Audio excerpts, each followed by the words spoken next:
नमस्कार। आमने सामने में आप सभी का बहुत बहुत स्वागत है। आज हमारे सामने हैं भरतपुर के विधायक श्री विजय बंसल। विजय बंसल जी, आपका स्वागत। और तीसरी बार भी भरतपुर के लोगों ने आप पे भरोसा किया और आपको जिता के विधानसभा में भेजा है जी। लेकिन क्या रहा, आप तो सर अपने ये पंचायती राज एवं स्थानीय निकाय कमेटी के चेयरपर्सन भी हैं। हाल ही में हुए म्यूनिसिपल चुनावों में क्यों नाराजगी दिखाई भरतपुर के लोगों ने भाजपा से? भरतपुर लोगों ने हाल ही जो चुनाव हुए हैं उसमें कोई भी नाराजगी नहीं दिखाई। सर मेरे ख्याल से 120 सीट इंडिपेंडेंट ने जीती है, निर्दलीय जीते हैं, और कैसे नाराजगी दिखाएंगे? भरतपुर नगर निगम के जो चुनाव हुए थे जी, उसमें बहुमत भारतीय जनता पार्टी को ही मिला था। बाद के जो चुनाव जो हुए 7 नगर पालिकाओं में, वहाँ का वातावरण निर्दलियों का वातावरण कास्ट वातावरण चलता है। इस वजह से फिर भी हमने 5 जगह भारतीय जनता पार्टी के चेयरपर्सन चुने गए। वो तो सर जोड़ तोड़ बाद में किसी को बहला के किसी को समझा के चुनने में वो एक अलग चीज़ हो जाती है। उसमें कांग्रेस ने आल पे इल्ज़ाम लगा दिया, आपने कांग्रेस पे लगा दिए। लेकिन जो इस तरह से जीत के भाजपा को, जिस तरह से भी आप लोगों ने 2 साल हुए हैं सरकार को बने हुए, लेकिन उसके बाद लोकसभा में जीते हैं, पंचायती राज में जीते हैं, ये बीच बीच में झटके क्यों आ रहे हैं? कहीं ना कहीं लोग कुछ कह रहे हैं, क्या हमारे एमएलए सुन रहे हैं? जो आपका कहना है मैं तो उसको उचित नहीं मानता। क्या है, ये बाढ़ के चुनाव बहुत छोटे चुनाव होते हैं। इसमें घर घर कितने कैंडिडेट खड़े हो जाते हैं, हर पार्टी से बागी कैंडिडेट भी खड़े हो जाते हैं। तो आपको लगता है कहीं ना कहीं ये रहा कि भाजपा ने जो कैंडिडेट चुने वो लोगों को पसंद नहीं आए? नहीं, पसंद नापसंद की बात नहीं है। पसंद के तो जनता से राय लेकर ही चुने जाते हैं। लेकिन लोगों में यह धारणा आती जा रही है कि निर्दलीय चुनाव लड़ना कास्ट फैक्टर के हिसाब से ज़्यादा बेटर है। कहीं कहीं तो कांग्रेस के तो फिर भी बहुत कम कैंडिडेट अब टिकट पर लड़े, भारतीय जनता पार्टी के उससे डबल कैंडिडेट लड़े थे उस पर, और कांग्रेस से काफ़ी ज़्यादा उस संख्या में भारतीय जनता पार्टी के ही जीत का पार्षद आए थे। 2015 में सर, पिछले वर्ष में भरतपुर अब एनसीआर का हिस्सा बन गया है, तो क्या फ़र्क पड़ा है उससे? क्योंकि भाई अभी तो वैसे तो कोई फ़र्क पड़ा नहीं है। क्या फ़र्क आप देखते हैं, क्या चेंजेस आएंगे? मतलब अच्छा होगा या बुरा होगा शहर के लिए? बहुत अच्छा होगा। अच्छा, 2015 में एनसीआर में भरतपुर आया है। इससे काफ़ी समय पहले राजस्थान का अलवर जिला ही एनसीआर में आया था। एनसीआर में आने के बाद इनके कुछ नियम कानून हैं कि जो प्रोजेक्ट्स बड़े बड़े मेजर प्रोजेक्ट्स हैं वो बने, जिला कलेक्टर के माध्यम से वो राज्य सरकार पर जाएं और राज्य सरकार उन पर अपनी मोहर लगाकर केंद्र सरकार को भेजे, तब उन प्रोजेक्टों को फंडिंग शुरू होती है।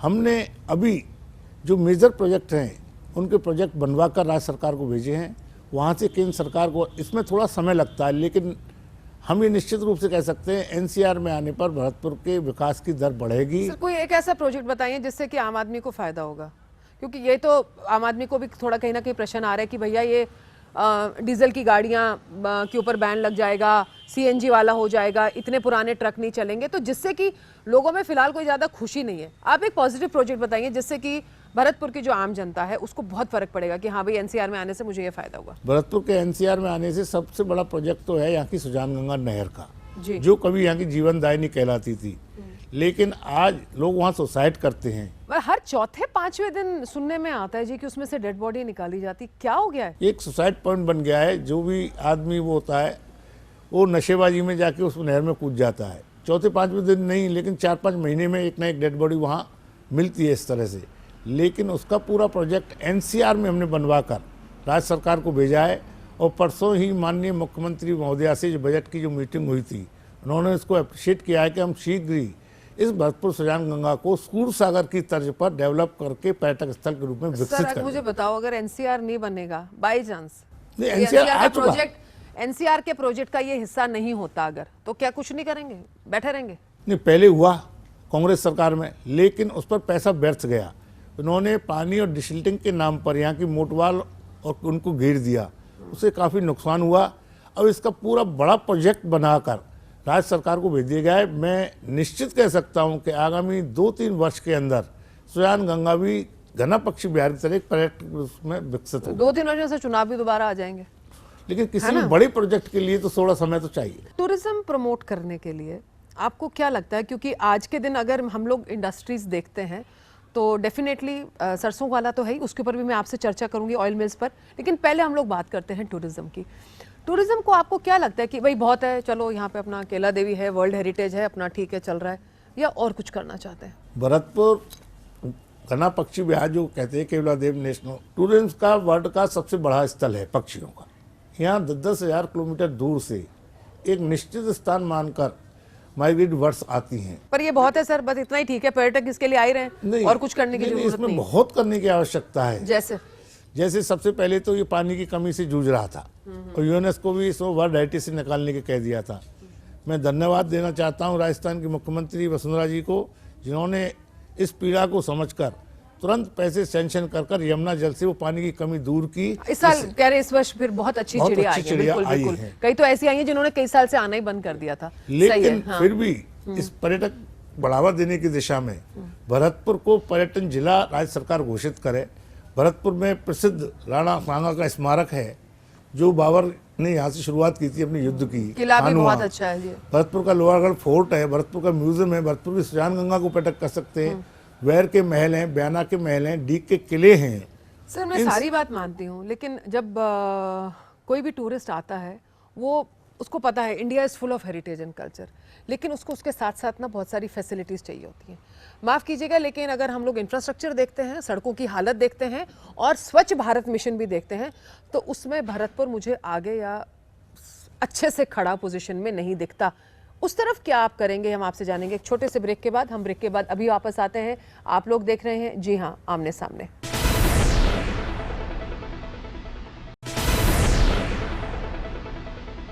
ब्रेक के बाद आप सभी का स्वागत है। राजस्थान के किले, हमारा पुराना कल्चर, ये हमारी शान है और हमें पता है कि देश विदेश में दूर दूर के इलाकों से टूरिस्ट यहाँ पर ये देखने आता है, लेकिन उसके साथ साथ उसको मिलती हैं खड्डे वाली सड़कें, कोई इंफ्रास्ट्रक्चर नहीं, शौचालय तक नहीं मिलते और जगह जगह कूड़े के ढेर। सर ये भी सत्य है और राजस्थान बहुत वर्षों से धीरे धीरे करके टूरिज्म के इसमें नीचे जाता जा रहा है। इसकी जिम्मेवारी सर आप लोगों को लेनी पड़ेगी। सिर्फ जो हमारे पूर्वज हमारे लिए छोड़ गए हैं सर वो बहुत नहीं है, कुछ प्रेजेंट जनरेशन को भी करना पड़ेगा। मैं आपको बताऊं 94 से 99 मैं नगर परिषद सभापति था। बिल्कुल थे जी। तब यहाँ की हालत बहुत खराब थी। उस समय मैंने मेहनत करके एक एक गली को सीसी रोड बनाया था जी। और उसके बाद जब कांग्रेस सरकार आई, विकास का पैसा रोका गया, चुंगी खत्म की, आर्थिक हालत नगर परिषदों की खराब हुई। इसके बाद जो भरतपुर का हाल था, रियली में जो आपने कहा है वो सही है, लेकिन हमने 2003 से 2008 जब वसुंधरा जी मुख्यमंत्री थीं, भरतपुर के डेवलपमेंट के लिए अनेक प्रोजेक्ट स्वीकृत कराए जो कांग्रेस सरकार ने फिर 8 से 13 में रोक दिए थे। दोबारा सरकार आने के बाद वो प्रोजेक्ट शुरू हुए हैं, तो उसमें भरतपुर में सीवरेज की लाइन। लेकिन मैं हमेशा ये कहती हूँ तो सर ये 5 साल का चक्कर है राजस्थान में, है ना। वो कांग्रेस अब आके कहने लग जाएगी कि भाई हमने जो प्रोजेक्ट कराए थे भाजपा ने रोक दिए। सर ऑन ग्राउंड क्या देखिए? मैं आपको फैक्ट बता रहा हूँ जी कि जब 2 साल पहले जब सरकार वसुंधरा जी बनी, भरतपुर की आप रिंग रोड देखो, पूरी शानदार रिंग रोड बन चुकी है। सीवरेज के लिए 125 करोड़ रुपए सैंक्शन हो गए, सीवरेज का काम चालू है। बिजली की अंडरलाइन लाइन डल रही है, चंबल के पानी की लाइन डल रही है।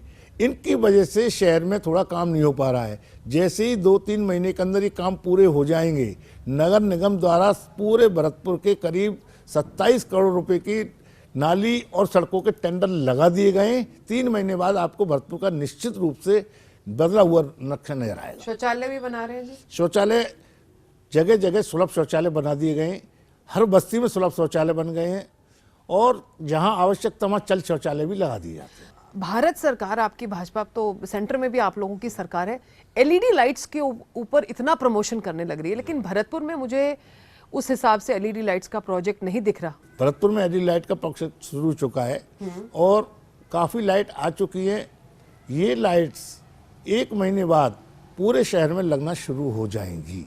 अच्छा, लेकिन भरतपुर में देर से हुआ, आप सत्य कह रही हैं, लेकिन चालू हो चुका है एलईडी लाइट्स का। जब अपन लोग केवला देवी पार्क की बात करते हैं तो करीब 130 ऐसे रिक्शा वाले हैं जो कि जिनको एक ऑथराइज्ड है कि भाई अंदर उनको लेके जाएंगे, और यहाँ तक कि ये लोग तो अपने आप में एक तरह से नेचुरलिस्ट गाइड बन गए। इनको सारे पक्षियों के नाम याद हो गए हैं, जानते हैं कहाँ पर कौन होगा। और जब समय समय पर एक ऐसी मैं उम्मीद करूंगी सिर्फ अफवाह है कि ई रिक्शाज लगा देंगे, तो आपको नहीं लगता कहीं ना कहीं जो एक ट्रेडिशन, एक कल्चर है वो बिगड़ जाएगा? आपको किसी ने गलत सूचना दी है। बड़ा खुश हुई जी। ऐसा कोई वो नहीं है। ये रिक्शे वाले इतने हो चुके, गाइड के अलावा आज अनपढ़ लोग हैं लेकिन इंग्लिश में बात करते हैं, क्योंकि वो सीख चुके हैं टूरिस्ट से डील कर करके।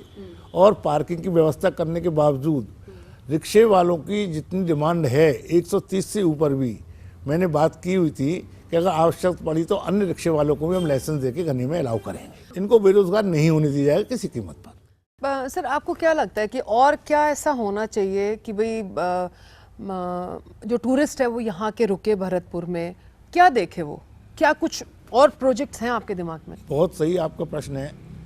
भरतपुर से 55 किलोमीटर पर आगरा है, क्योंकि नॉर्मली लोग यहाँ आते हैं, ये देखते हैं, और 180 किलोमीटर पर जयपुर है। नेशनल हाईवे पर 4-6 घंटे पक्षी विहार में गुजारने के बाद वो या तो आगरा चले जाते हैं या जयपुर चले जाते हैं। बिल्कुल सही तो है। यहाँ पर फिर सर यहाँ के ठहर के क्या व्यापार करेंगे? को कोई फायदा नहीं हो पाता। मैंने राज्य सरकार को ये सुझाव भी दिया है कि भरतपुर में अनेक ऐसे स्थल भी हैं जिनको अगर डेवलप किया जाए तो पर्यटक यहाँ रुकेंगे। जैसे कि अपनी सुजान गंगा वाला प्रोजेक्ट है, ये तो है ही, बिल्कुल आप सही कह रहे हैं। उसके बाद यहाँ बहुत प्रसिद्ध लक्ष्मण मंदिर हिंदुस्तान में सिर्फ भरतपुर में है, जिसकी कला शैली देखकर ही पर्यटक बहुत हो जाते। गंगा मंदिर, मस्जिद, एक बिहारी जी का मंदिर, इनके कार्य तो शुरू कर दिए गए हैं। अगर इनको भी डेवलप करके और भरतपुर को पर्यटक जिला घोषित कर दिया जाए तो निश्चित रूप से पर्यटक 2-3 नाइट रुकेगा और भरतपुर के व्यापार को बढ़ावा मिलेगा। देखिए, ये तो आपने सच्ची में बहुत पॉजिटिव बात कही है, क्योंकि और सबको आजकल अच्छा लगता है कि चलिए हम एक नहीं दूसरी जगह से, दूसरे से तीसरे, कहीं ना कहीं कुछ और देखें। और अगर इस तरह से मंदिर और हमारे जो किला है, जो यहाँ की रेजिडेंट मस्जिद है, ये चीज़ों को डेवलप किया जाए तो जरूर रुकेगा पर्यटक। सर एक और चीज़ है, राजस्थान अपने भरतपुर का जो लिटरेसी रेट है वो नेशनल लेवल से हायर है, ये बहुत अच्छी बात है, पुरुषों में भी और महिलाओं में भी। और बहुत सारे इंजीनियरिंग कॉलेजेस हैं, प्राइवेट भी हैं, सरकारी भी हैं, लेकिन बच्चों की कई बार ये मांग उठकर आती है कि भाई जो पुराना आपका लोहागढ़ का जो स्टेडियम है वो, मतलब मैं यूँ नहीं कहूँगी कि आप 3 बार एमएलए रह चुके हो और आपने वो नहीं करा, बट वो पुराना है, थोड़ा छोटा भी है, और वहाँ पर बच्चों की रिक्वायरमेंट्स पूरी नहीं हो रही हैं। खेल कूद में आपका इंटरेस्ट देखते हुए एक नए स्टेडियम के लिए क्या आप कुछ करने की सोच रहे हैं भरतपुर के युवा के लिए? ये हम सब जानना चाहेंगे एक छोटे से ब्रेक के बाद। हमारे साथ रहिएगा, कहीं जाना नहीं।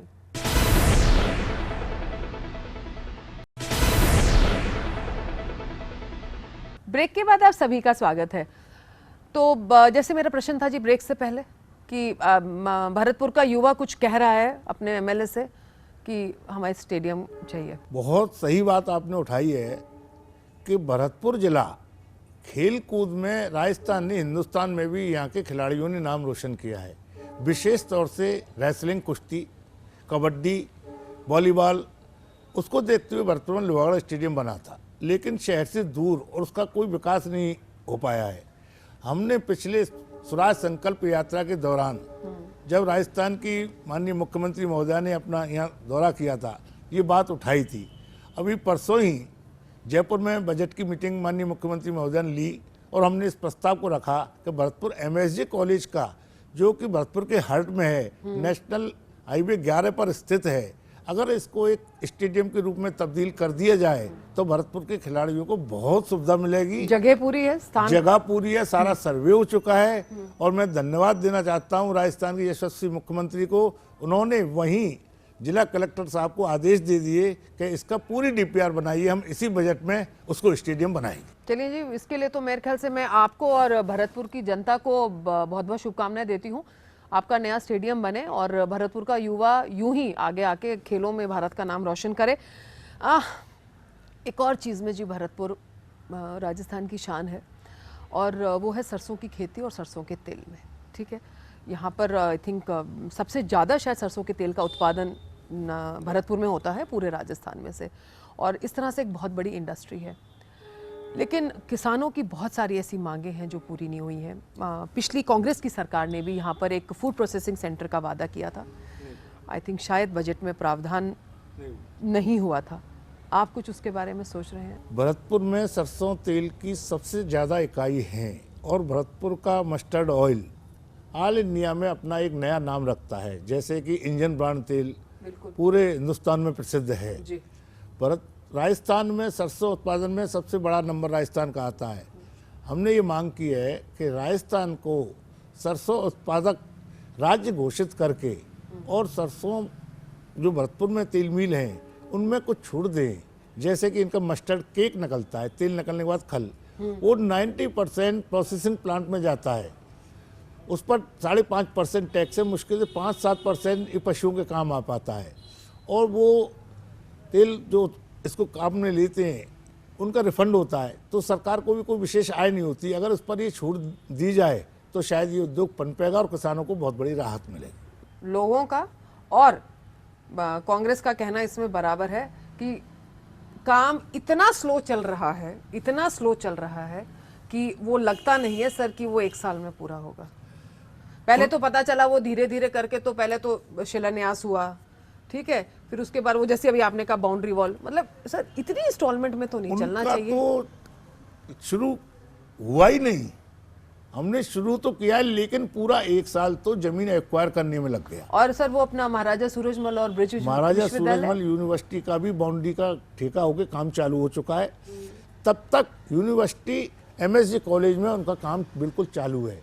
1 साल के अंदर उसकी भी पूरी बिल्डिंग तैयार हो जाएंगी, लेकिन विद्यार्थियों को नुकसान नहीं हो तो MSG ग्राउंड में ही अपने MSG कॉलेज में ऑफिस बनाकर सारा यूनिवर्सिटी का काम चालू है। सारे प्राइवेट कॉलेजेज और गवर्नमेंट कॉलेजेज भरतपुर संभाग के जितने हैं वो उनसे अटैच कर दिए गए हैं। उनकी सारी परीक्षा ये महाराजा सूरजमल ब्रिज विश्वविद्यालय ही लेगा। तो मतलब वो सिर्फ एक, मतलब हम ये माने कि फिजिकल स्ट्रक्चर के लिए बिल्डिंग बन रही है, बाकी कार्य शुरू हो चुका है। कार्य शुरू हो चुका है, लेकिन पूरा वही कॉलेज हो, वही सारा एडमिनिस्ट्रेटिव ब्लॉक हो, जिस तरह यूनिवर्सिटी की डिमांड्स होती हैं उसके लिए वो है, काम शुरू है। अगर हम लोग कनेक्टिविटी की बात करते हैं तो आपको लगता है कि भरतपुर में और ज़रूरत है कनेक्टिविटी की? चाहे हम भाई एयरपोर्ट तो चलिए आपका अपना है नहीं, लेकिन ट्रेन और अगर हम लोग रोड की बात करते हैं तो मेरे हिसाब से तो नहीं लगता, क्योंकि भरतपुर में एक ऐसी जगह स्थित है, ऐसा अवैध किला है जिसको कि अंग्रेजों ने पूरे संसार पर राज्य करने के बाद भी भरतपुर को नहीं जीत पाए। भरतपुर से आगरा, भरतपुर से दिल्ली, भरतपुर से जयपुर सारे नेशनल हाईवेज हैं। सारी ट्रेन भरतपुर जंक्शन है, मीटर गेज ब्रॉड गेज दोनों थी, सारे रूटों से सारी ट्रेन जुड़ी हुई हैं। जहाँ तक बात है एयरपोर्ट की, अगर हो जाए तो और सबसे बढ़िया होगा। ट्रेन और रोड की कनेक्टिविटी तो शानदार भरतपुर में है, उसमें हमारे को और किसी चीज़ की ज़रूरत नहीं है। चीज़ जरूरत है। आप क्या चेंज देखेंगे, देखना चाहेंगे अपने आने वाले 3 साल के कार्यकाल में, कि भाई आप ऐसा क्या काम करेंगे अगले 3 साल में कि चौथी बार भी भरतपुर के लोग आपको विधायक चुने? मैंने 4 अपने पॉइंट छाटे हुए हैं, बताइए। जिसमें कि मैंने एक तो आपको सुजानगंगा वाला बताया था, हाँ बिल्कुल जरूरी है, बहुत बड़ा काम है ये। दूसरा अपना स्टेडियम कॉलेज ग्राउंड वाला, ठीक है। और तीसरा सबसे बड़ा काम कि भरतपुर का घना पक्षी विहार और भरतपुर के किसानों को राहत देने के लिए किसी समय भरतपुर में करौली, सवाई माधोपुर, दौसा, अलवर जब भी बरसात होती थी सारा पानी यहाँ आता था और बाढ़ के रूप में भरतपुर उसका दुख झेलता था, लेकिन किसानों को शांति थी कि उनकी ज़मीन उपजाऊ रहती थी। आज पांचना बांध, एनीकट्स बनने के कारण सारा पानी रुक गया, किसान दुखी हैं। तो हमारी यही डिमांड है कि गंभीर नदी, रूपा रेल नदी और बाणगंगा नदी, तीनों का जो यहाँ पानी आता था, इस पानी को अगर लाने का पूरा प्रयत्न सरकार इसमें हमारा फेवर करती है तो भरतपुर का घना पक्षी विहार भी सरसब्ज रहेगा और भरतपुर के किसान भी सरसब्ज रहेंगे। मैं धन्यवाद देना चाहता हूँ मुख्यमंत्री वसुंधरा जी को, जिन्होंने इस बात को देखते हुए मुख्यमंत्री जल स्वावलंबन योजना शुरू की है, जो आज जन जन का इसमें सहयोग प्राप्त हो रहा है, चाहे वो आर्थिक हो चाहे श्रम से हो। और आगामी समय में मैं उम्मीद करता हूँ जैसी प्रधानमंत्री नरेंद्र मोदी जी की हिंदुस्तान की नदियों को जोड़ने का प्रोग्राम जो है, वो मरु प्रदेश होने के नाते सबसे ज़्यादा राजस्थान को ही फायदा होगा। अगर वो नदी जुड़ गई तो राजस्थान का किसान सरबद्ध होगा और पंजाब हरियाणा की तरह 3-3 फसल ले सके। मेरे ख्याल से जी यही उम्मीद है मेरे हर किसान भाई के लिए कि ये सपना पूरा हो, और इन बहुत अच्छे शब्दों के साथ, क्योंकि इसके बाद अब और कुछ पूछने का दिल नहीं करता कि हमारे राजस्थान का किसान भी 3-3 फसल ले और खुशहाली में अपना जीवन व्यतीत करे। आपका बहुत बहुत धन्यवाद विजय बंसल जी। बहुत बहुत ETV का मैं धन्यवाद देना चाहता हूँ। इस मंच के माध्यम से मुझको भरतपुर की समस्याओं को राज्य सरकार और केंद्र सरकार तक पहुंचाने का जो चांस दिया है, इसके लिए बहुत बहुत आभार प्रकट करते हैं। आपका बहुत बहुत धन्यवाद जी। तो ये था आमने सामने श्री विजय बंसल जी के साथ। हम जल्दी आपके बीच दोबारा होंगे, तब तक जय हिंद।